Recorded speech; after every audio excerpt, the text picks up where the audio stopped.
Hello students, इस class में हम नेक्स्ट टॉपिक देखेंगे speed. So what is speed? Speed of a body is the distance traveled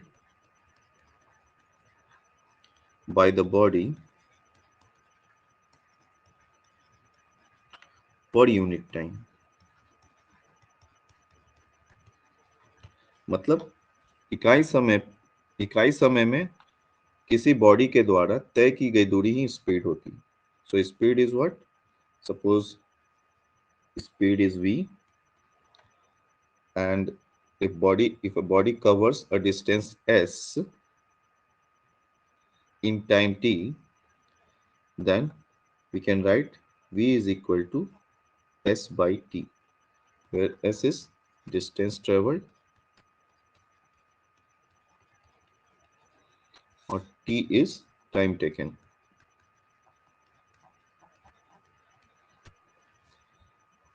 The SI unit of speed is meter per second.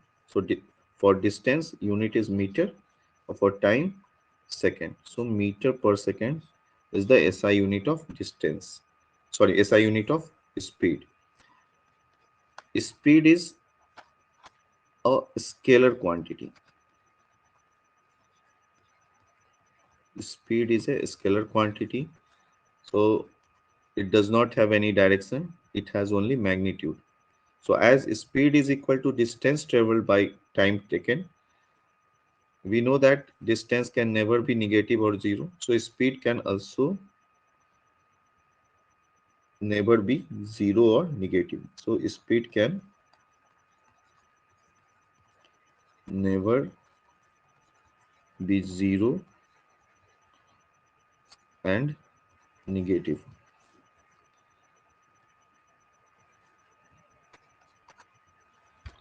और ज़्यादातर जो vehicles होती हैं, जो गाड़ियां होती हैं, उनकी स्पीड किलोमीटर पर आवर में मेजर की जाती है। अगर किसी दो बॉडी का स्पीड कंपेयर करना है तो हम उनके यूनिट्स को सेम रखेंगे और किलोमीटर पर आवर को मीटर पर सेकंड में कन्वर्ट करने के लिए हम क्या करेंगे? सपोज 1 किलोमीटर पर आवर को हमको 1 मीटर पर सेकंड में कन्वर्ट करना है। So 1 kilometre is equal to how much? 1000 metre. और 1 hour is equal to 60 into 60 second. So this will come out 5 by 18 meter per second. So 1 kilometer per hour is equal to 5 by 18 meter per second.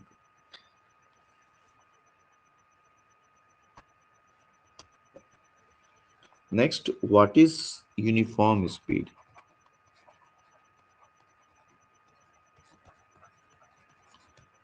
So uniform means constant. That means speed is constant. When is speed कब constant होता है? speed कब constant होता है? जब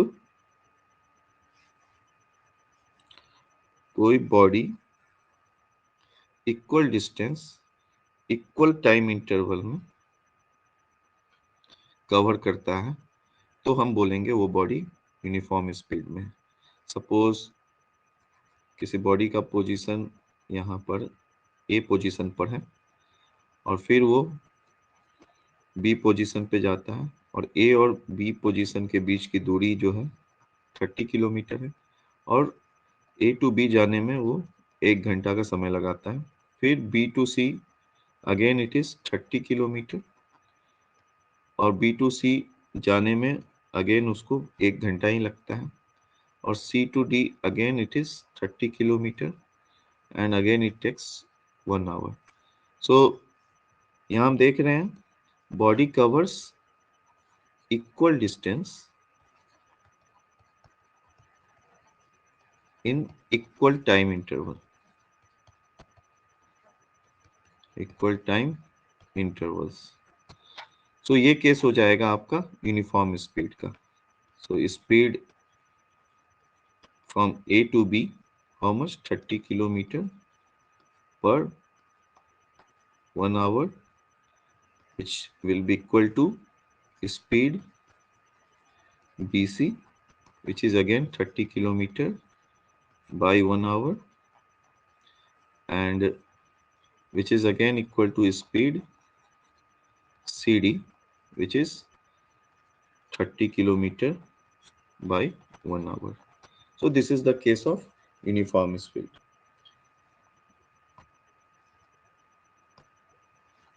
Now, what is non-uniform speed? Non-uniform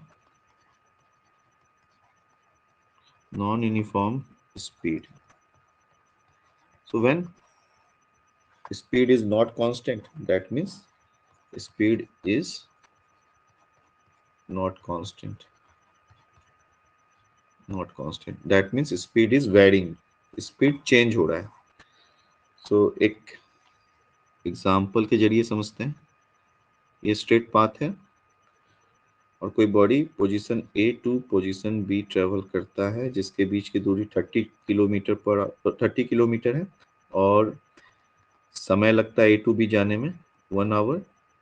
B to C 20 kilometre है distance और B to C जाने में लगता है 1 hour, और C to D suppose 40 kilometre है और अगेन यहाँ से यहाँ जाने में 1 hour लगता है. From C to D 1 hour लगता है. तो यहाँ पर अगर स्पीड फाइंड आउट करेंगे तो यहाँ पर क्या है, unequal distance travelled by a body in equal time intervals.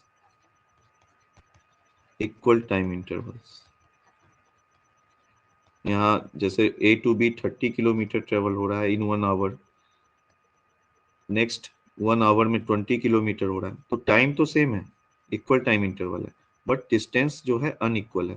सो इस केस में स्पीड हमारा वेरी कर जाएगा. स्पीड एवी हो गया आपका 30 kilometre by 1 hour, which is not equal to speed BC, which is equal to 20 kilometer by 1 hour, which is again not equal to speed CD, which is 40 kilometer by 1 hour. एक case ऐसा भी हो सकता है, A to B, B to C और C to D,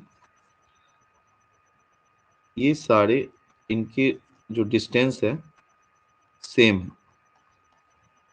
इनके distance same है, मतलब A to B equal to B to C equal to C to D, but time vary कर रहा है, 1 hour, 2 hour, suppose 3 hour. So A to B travel करने में 1 hour लग रहा है, B to C ट्रेवल करने में 2 hour लग रहा है, C to D ट्रेवल करने में 3 hour लग रहा है. सो ये इस वाले केस में इक्वल डिस्टेंस ट्रेवल हो रहा है, इन unequal time intervals. So again is this in this case speed vary करेगा. So speed AV is equal to how much, 30 kilometer by 1 hour, which is not equal to speed BC,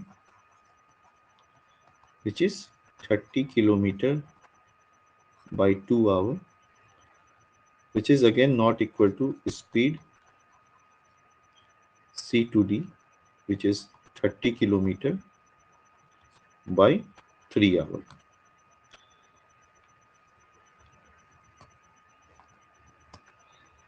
जब speed non uniform होता है उस case में हम average speed निकाल सकते हैं, और एवरेज स्पीड का फॉर्मूला होता है टोटल डिस्टेंस ट्रेवल्ड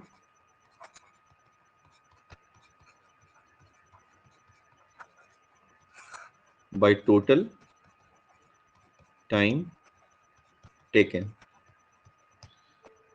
तो टोटल डिस्टेंस, अगर हम प्रीवियस एग्जांपल को लेते हैं, suppose A to B, B to C, C to D, तो ए टू बी हमारा डिस्टेंस जो था वो 30 किलोमीटर था और time 1 hour. B to C जो 20 किलोमीटर था और टाइम अगेन 1 आवर। और C to D 40 kilometre, time 1 our.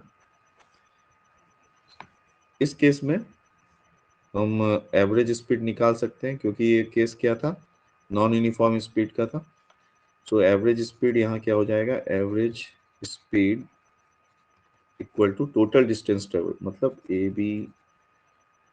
A B का डिस्टेंस प्लस बी सी का डिस्टेंस प्लस सी डी का distance divide by total time taken, means 1 plus 1 plus 1 hour plus 1 hour plus 1 our.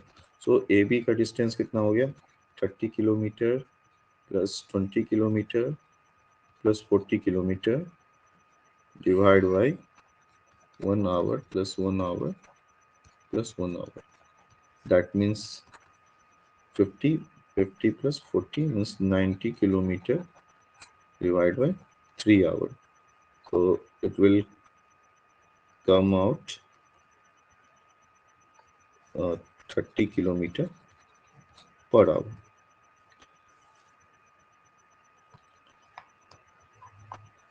Next term is instantaneous speed. Instantaneous speed.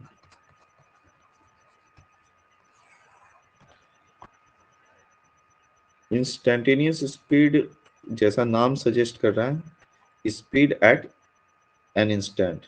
So the body, the speed of a body, the speed of a body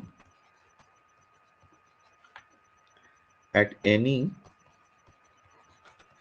particular instant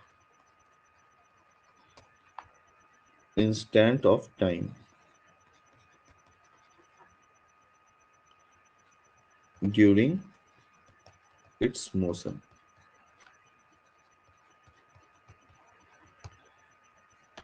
is instantaneous speed. तो कोई body motion में है तो किसी particular moment, किसी खास समय पर या किसी खास इंस्टेंट पर जो उसकी स्पीड होगी, उस बॉडी की स्पीड होगी, वो इंस्टेंटेनियस स्पीड होगी।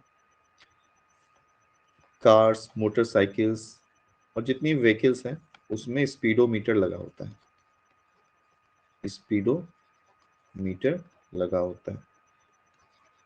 स्पीडोमीटर की रीडिंग जो होती है वो इंस्टेंटेनियस स्पीड की रीडिंग होती है, मतलब at that particular time, at that particular instant of time, what is the speed?